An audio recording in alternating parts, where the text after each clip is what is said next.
Excelente. Bueno, gracias Juan por la introducción.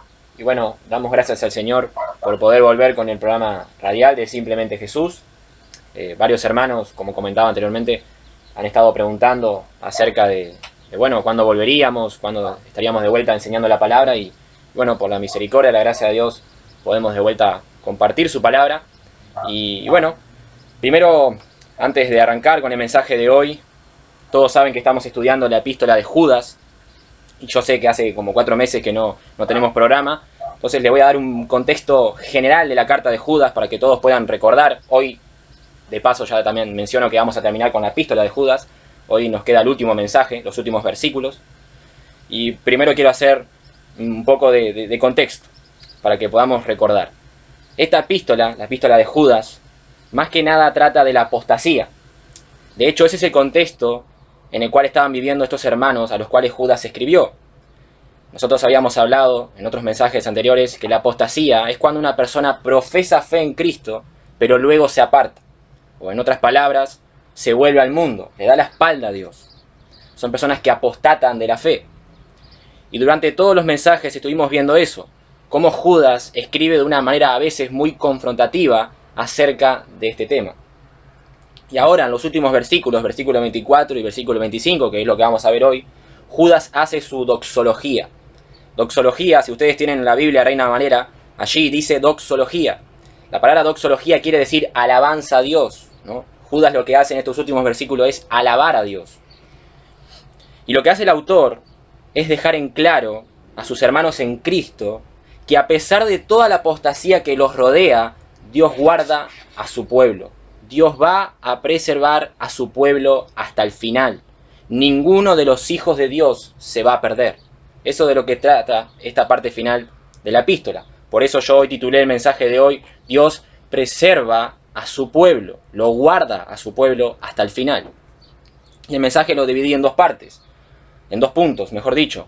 El punto número 1, Dios guarda a su pueblo, versículo 24, y punto número 2, toda la gloria es para Dios, versículo 25. Repito, punto número 1, Dios guarda a su pueblo, punto número 2, toda la gloria es para Dios.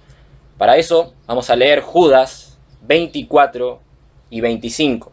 Epístola de Judas, que está allí antes de Apocalipsis, versículo 24 y 25. Dice así la Escritura: y aquel que es poderoso para guardaros sin caída y presentaros sin mancha delante de su gloria con gran alegría, al único y sabio Dios, nuestro Salvador, sea gloria y majestad, imperio y potencia, ahora y por todos los siglos. Amén. Vamos a orar.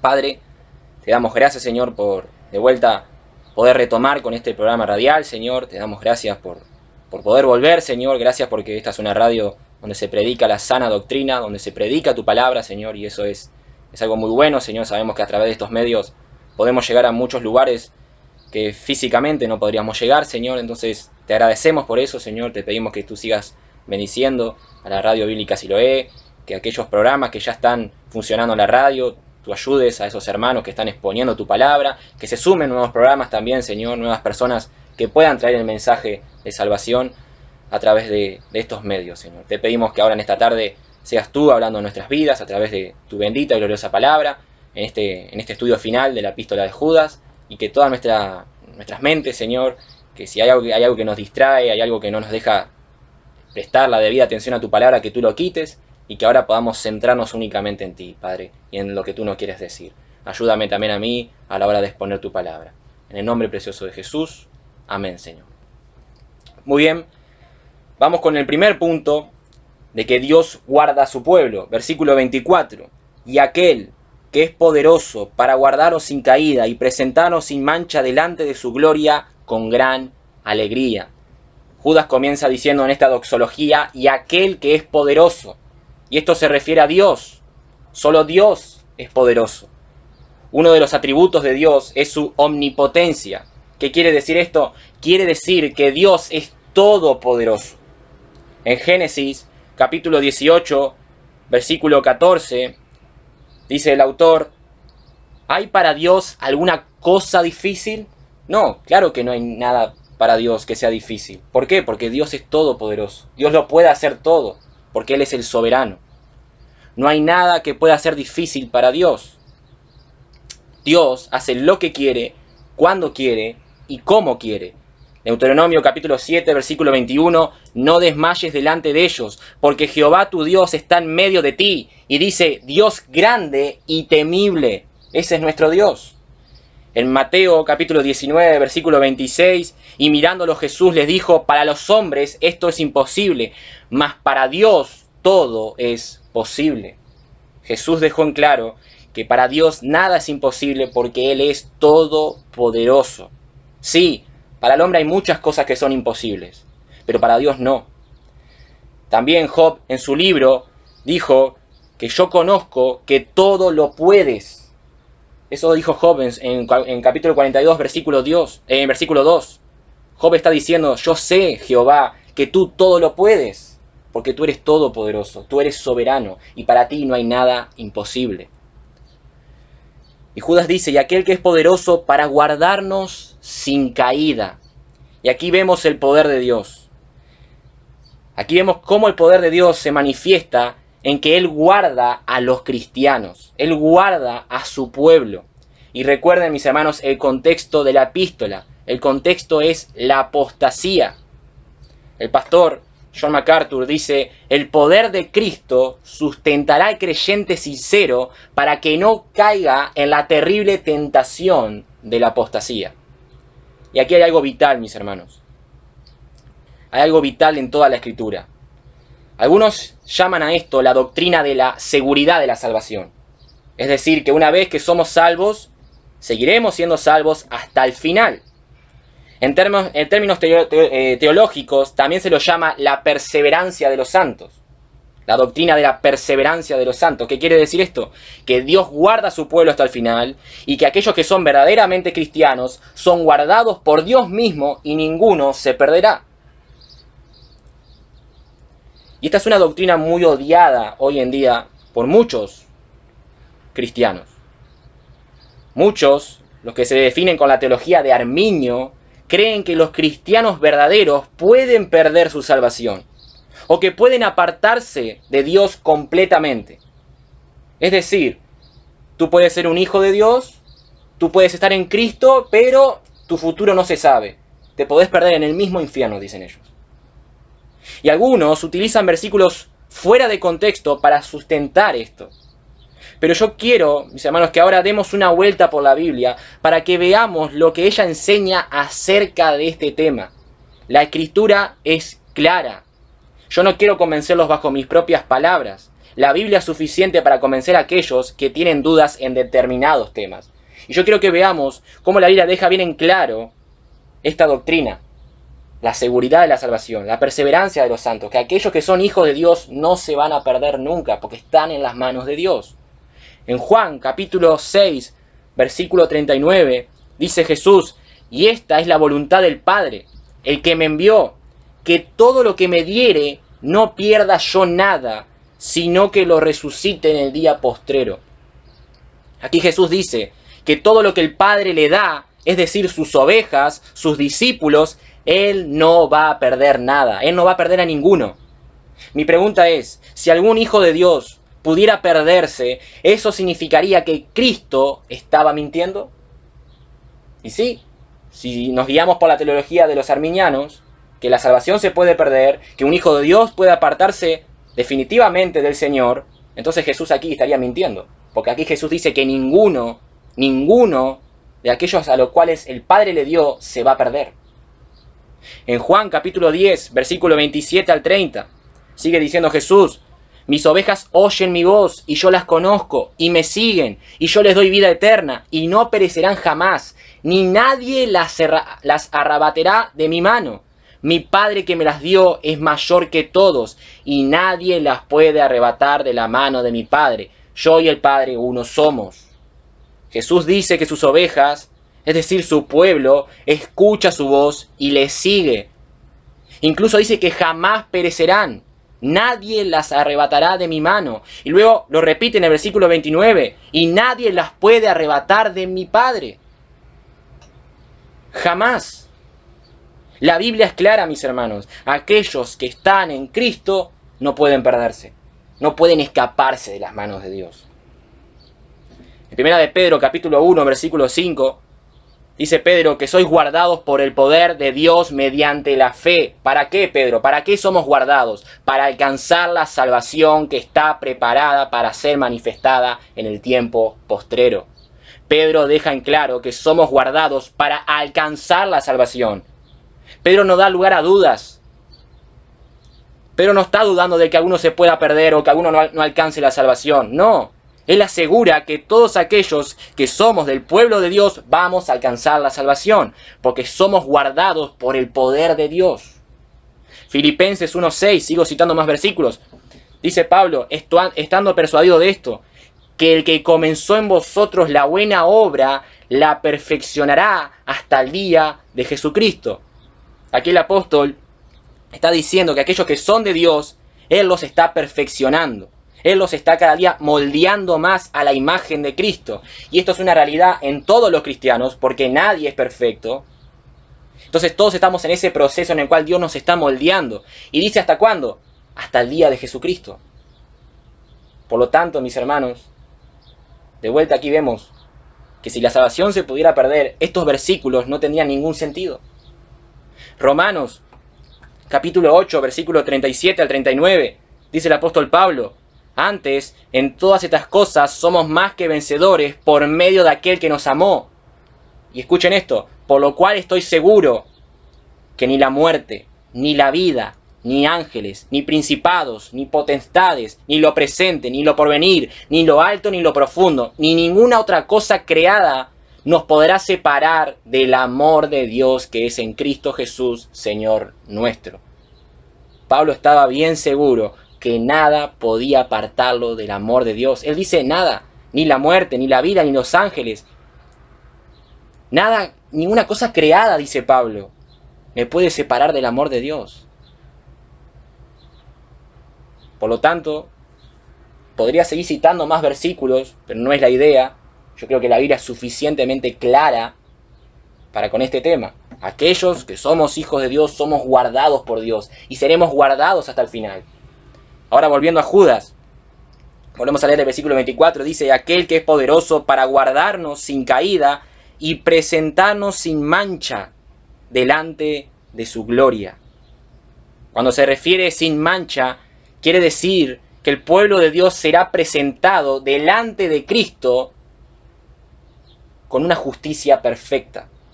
Y aquí quiero que prestemos un poco de atención porque esto es la parte más difícil. ¿Saben por qué? ¿Saben por qué Dios nos puede presentar sin mancha delante de su gloria? Bueno, porque la justicia de Cristo ha sido imputada en nosotros. Nosotros no podemos presentarnos sin mancha delante de Dios así como somos, porque somos pecadores. Pero aquellos que hemos abrazado por la fe a Cristo es distinto. Porque ahora nuestra suciedad, nuestro pecado, los ha cargado Cristo en la cruz del Calvario. Y a cambio, Cristo nos da una justicia perfecta, la cual nos hace aceptos delante de Dios. Mis hermanos, piensen en un cambio. Hay un cambio cuando nosotros aceptamos a Cristo. Yo le doy mi pecado a Cristo y Cristo me da su justicia perfecta, la cual me hace acepto delante de Dios. Nosotros nos presentamos delante de Dios solo gracias a Cristo, porque estamos revestidos de su justicia. De lo contrario sería imposible presentarnos delante de Dios. Eso es lo que dice Pablo en Romanos capítulo 5, versículo 17. Pues si por la transgresión de uno reina la muerte, está hablando de Adán, cuando Adán pecó, todos vinimos a pecado. Por eso Pablo dice, si por la transgresión de uno reinó la muerte, mucho más reinará en vida por uno solo. ¿Y quién es ese? Bueno, continúa diciendo Pablo, Jesucristo. Los que reciben la abundancia de la gracia y el don de la justicia. Entonces, mis hermanos, nosotros estamos revestidos con la justicia de Cristo. Y es eso lo cual nos hace aceptos para presentarnos delante de Dios. Hay otros pasajes que nos dicen que Dios nos presentará delante de Cristo sin mancha. En 2 Corintios capítulo 11, versículo 2, dice el apóstol Pablo, porque os celo con el celo de Dios, pues os he desposado con un solo esposo para presentarnos como una virgen pura a Cristo. En la Biblia muchas veces vemos esa metáfora en que la iglesia es la esposa y Cristo es el esposo. Y nosotros como la iglesia nos presentaremos delante de Cristo. En Efesios capítulo 5, versículo 27, dice de vuelta el apóstol Pablo, a fin de presentársela a sí mismo, una iglesia gloriosa, que no tuviese mancha, ni arruga, ni cosa semejante, sino que fuese santa y sin mancha. Así va a presentar Dios a su pueblo delante de la gloria de Cristo. Mis hermanos, recuerden que Dios nos va a resucitar a cada uno de nosotros y ya no habrá más pecado. Tendremos cuerpos glorificados. Así va a presentar el Señor a su iglesia delante de Cristo. Y termina el versículo 24 diciendo que nos presentará sin mancha delante de su gloria con gran alegría. Mis hermanos, esto que estoy hablando debería causar gozo en ustedes. Yo no puedo imaginar a un cristiano que se le presente estas verdades, de que Él está en Cristo para toda la eternidad, y que diga, bueno, no es la gran cosa. No. Imposible que un cristiano piense así. Esto es causa de gozo para el cristiano. Y cuando estamos con Cristo, cuando estemos con Cristo en los cielos, será algo grandioso. Y a todos nos va a ganar la alegría y el regocijo de estar delante de su gloria. Aquí en la vida podemos experimentar muchas cosas que nos hacen saltar de alegría, que nos hacen felices. Pero en aquel día, mis hermanos, cuando estemos delante de la gloria de Cristo, sentiremos algo único que jamás hemos experimentado aquí en la tierra. Por eso esto debe causar gozo ya en tu vida.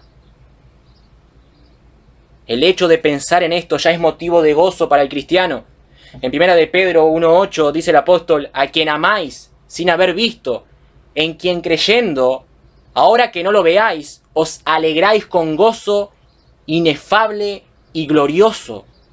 El cristiano, dice Pedro, ya se alegra aunque no haya visto físicamente a Cristo. Él ya se alegra porque sabe cuál es su futuro. Sabe que estará delante de Él. Y eso ya es motivo de gozo, dice Pedro. Ya nos alegramos en esta salvación. Ya nos alegramos en estas verdades gloriosas.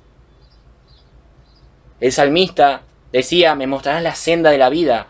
En tu presencia hay plenitud de gozo, delicias a tu diestra para siempre. En tu presencia hay plenitud de gozo. Muchos nos gozamos en esta vida por cosas que no están mal que nos gocemos, pero ¿cuánto verdaderamente nos gozamos por saber que estaremos con Cristo? Por saber que le pertenecemos a Cristo, por saber de que Él nos guarda hasta el final.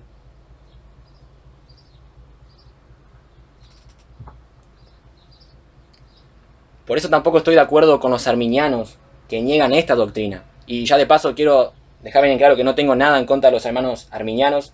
Tengo muchos amigos. De hecho, mis mejores amigos son arminianos y son dignos de imitar. Pero en algunas cosas discrepamos. Y aquí hay otra cosa que yo no estoy de acuerdo con los arminianos. Porque ellos, al negar esta doctrina de la seguridad de la salvación, de la perseverancia de los santos, ellos no pueden tener gozo en esto. Porque ellos no saben si estarán con Cristo. Porque según ellos, la salvación se puede perder. Según ellos, tú puedes ser un hijo de Dios, pero terminar en el mismo infierno. Ellos por las noches duermen inseguros, sin saber qué pasará en el futuro. En cambio, el cristiano sólido en la palabra de Dios duerme como un bebé por las noches, porque sabe que su futuro está seguro, porque Dios mismo es el que lo guarda hasta el final. No somos nosotros. Si la salvación dependiese de nosotros, mis hermanos, si estar en el cielo dependiese de nosotros, ninguno estaría en el cielo. Ahí sí dormiríamos todos inseguros. Pero yo estoy seguro, porque es Dios el que me guarda, es el poder de Dios, no soy yo. Hay muchos que piensan que Dios te salva por fe, mejor dicho, Dios te salva por gracia, y luego Dios te dice, bueno, aquí tenés la salvación, mantenela por obras. No, El mismo Dios que te salva por gracia es el mismo Dios que te mantiene por gracia hasta el final. Y para Dios no hay nada imposible. Y Él prometió que todo su pueblo se iba a presentar delante de Cristo. Y eso se va a cumplir. Y esto me lleva a mi segundo punto. Toda la gloria es para Dios. Versículo 25. Al único y sabio Dios, nuestro Salvador, sea gloria y majestad, imperio y potencia, ahora y por todos los siglos. Amén. El versículo 25 comienza diciendo al único y sabio Dios. Aquí está hablando de Cristo. Ya que enseguida, si ustedes ven, dice el único y sabio Dios, coma nuestro Salvador. Bueno, hay otras versiones de la Biblia, como la NBLA, que lo traduce mejor este versículo. Dice, al único Dios, nuestro Salvador. Lo pone todo junto, hablando de Cristo. Y aquí vemos dos cosas, mis hermanos, de Cristo. Primero, que Él es Dios. Dice, al único y sabio Dios. Y segundo, que la sabiduría está personificada en Cristo. Al único y sabio Dios, nuestro Salvador. En 1 Corintios capítulo 1, versículo 24, el apóstol Pablo dice, mas para los llamados, así judíos como griegos, Cristo, poder de Dios, ¿y qué? Y sabiduría de Dios. En Cristo vemos la sabiduría de Dios. En Cristo está personificada la sabiduría. En Colosenses 2:3 dice, en quien están escondidos todos los tesoros de la sabiduría y del conocimiento. Por lo tanto, Cristo es Dios y al mismo tiempo en Cristo se personifica la sabiduría. Y dice, nuestro Salvador, al único y sabio Dios, nuestro Salvador. Jesús es el Salvador de los pecadores. En Él mismo se encuentra la salvación. Dios ideó su plan de salvación a través de su Hijo. Y la Biblia siempre se refiere a Dios y a Cristo como Salvador. Por ejemplo, en 1 Timoteo capítulo 4, versículo 10, dice el apóstol Pablo, que por esto mismo trabajamos y sufrimos oprobios, porque esperamos en el Dios viviente, que el Salvador de todos los hombres, mayormente de los que creen. Está refiriendo ahí a Dios. Luego en Tito 2, versículo 10, no defraudando, sino mostrándose fieles en todo, para que en todo adornen la doctrina de Dios, que nuestro Salvador. Entonces, en varios pasajes de la Biblia vemos que la Escritura se refiere a Dios como Salvador, pero también se refiere a Cristo como Salvador. En 1 de Pedro 1:1 dice, Simón Pedro, siervo y apóstol de Jesucristo, a lo que habéis alcanzado por la justicia de nuestro Dios y Salvador, ¿quién? Jesucristo. En Lucas 2:11, pasaje muy conocido, dice que os ha nacido hoy en la ciudad de David un Salvador, que es Cristo el Señor. Por lo tanto, la Escritura siempre atribuye a Dios como Salvador, pero también a Cristo, porque Dios ideó la salvación a través de su Hijo amado Jesucristo. Solo en Él se encuentra la salvación y Él es el Salvador de los pecadores. Y dice Judas, a este Dios, a este único y sabio Dios, nuestro Salvador, sea gloria y majestad, imperio y potencia, ahora y por todos los siglos. Judas atribuye toda esta gloria no a sí mismo, no a un ángel, no a un rey terrenal, sino a Dios y a su Hijo Jesucristo. En Apocalipsis capítulo 4 versículo 10 dice que el Señor es digno de recibir la gloria, la honra y el poder, porque tú creaste todas las cosas, dice Juan, y por tu voluntad existen y fueron creadas. Juan deja bien en claro, toda la gloria, toda la honra, todo el poder es tuyo, Señor, no nuestro. En Apocalipsis capítulo 5, versículo 12 al 14, dice que decían a gran voz, el Cordero que fue inmolado es digno de tomar el poder, las riquezas, la sabiduría, la fortaleza, la honra, la gloria y la alabanza.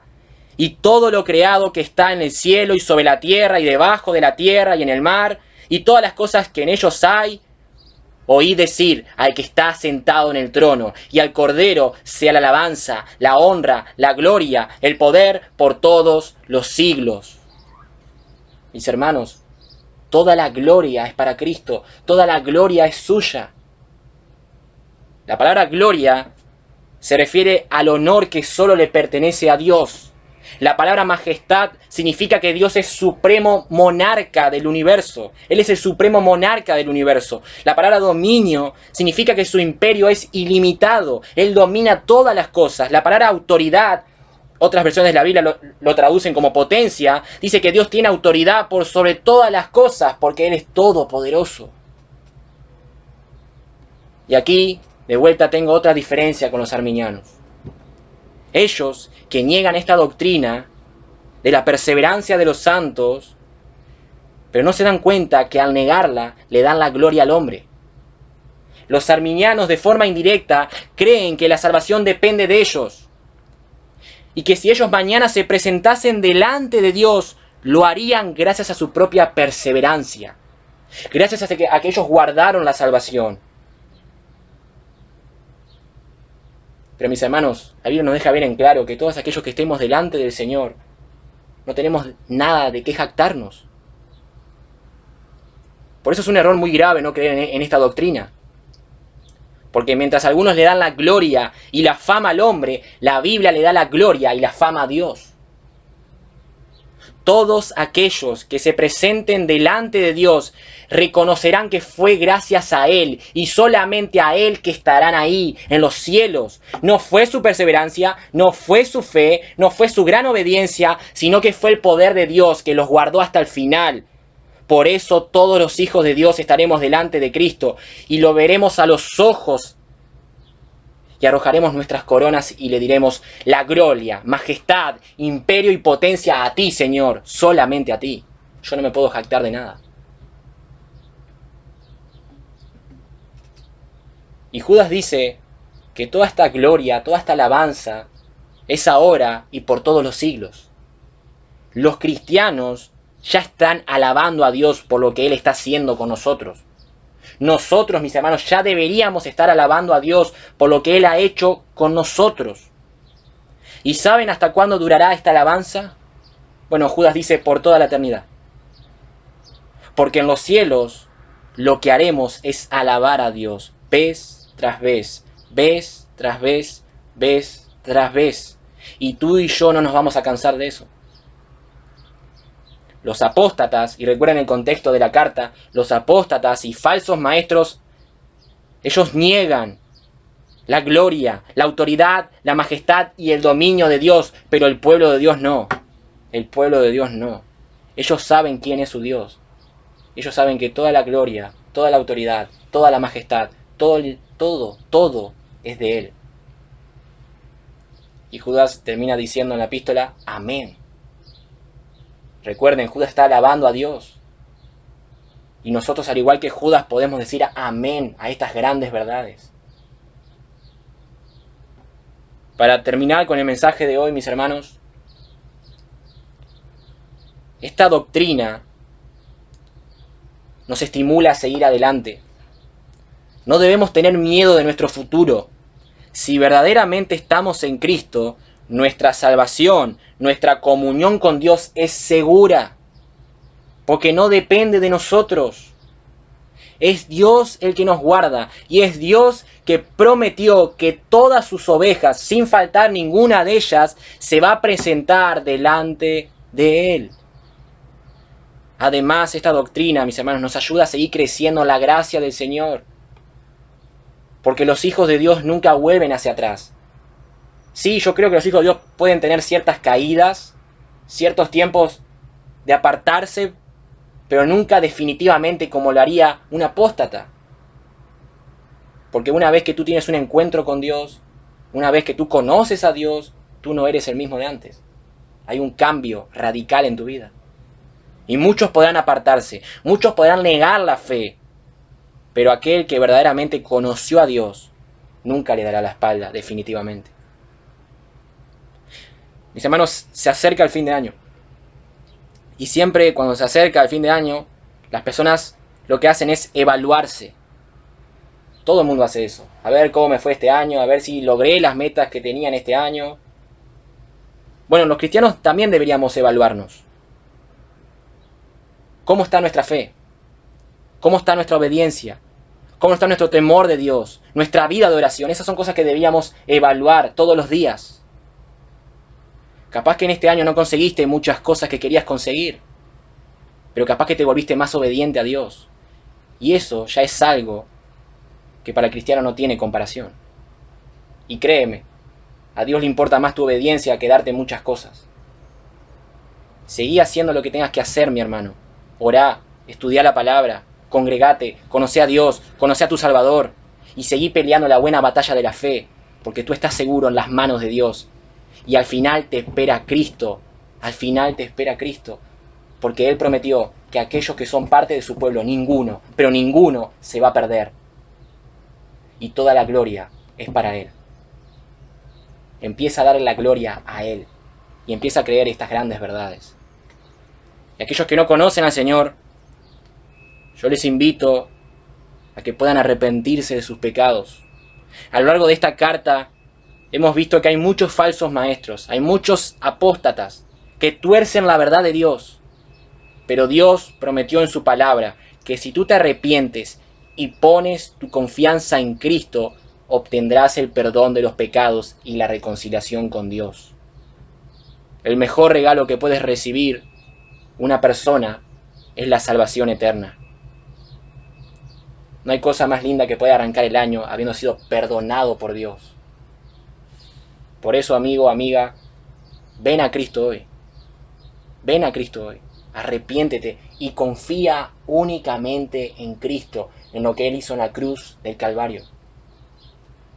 Para terminar, leo el capítulo 4 de Hechos, versículo 12. En ningún otro hay salvación, porque no hay otro nombre bajo el cielo dado a los hombres en que podamos ser salvos. Solo en Cristo se encuentra la salvación, solo en Él. Vamos a orar. Padre, te damos gracias, Señor, por tu palabra. Gracias por esta verdad que nos enseñas aquí, Señor. Nuestra salvación es segura, Padre. Nuestro final es seguro, porque Cristo ya ha vencido en la cruz del Calvario, Señor. Y tú aquí nos prometes de que cada uno de tus hijos se presentará delante de ti, Padre. Y ese día será único para nosotros, Señor. Podemos experimentar mucha alegría, mucha felicidad en este mundo, pero aquel día que estemos delante de ti, Señor, experimentaremos algo único, Padre. Gracias, Señor, por todo lo que has hecho en nosotros y por lo que sigues haciendo en nuestras vidas, Señor. Gracias por el estudio de esta epístola, que fue de gran bendición, Señor, porque sabemos que es una epístola a veces fuerte, dura, pero sabemos que es tan necesaria para los tiempos de hoy, sobre todo donde hay muchos falsos y personas que niegan la fe, Señor. Te damos gracias, Padre. En el nombre precioso de Jesús, también oramos por si hay alguien que todavía no te conoce, Señor, que ha escuchado este programa, pueda arrepentirse y pueda poner su fe únicamente en Cristo Jesús. Gracias, Padre. Amén.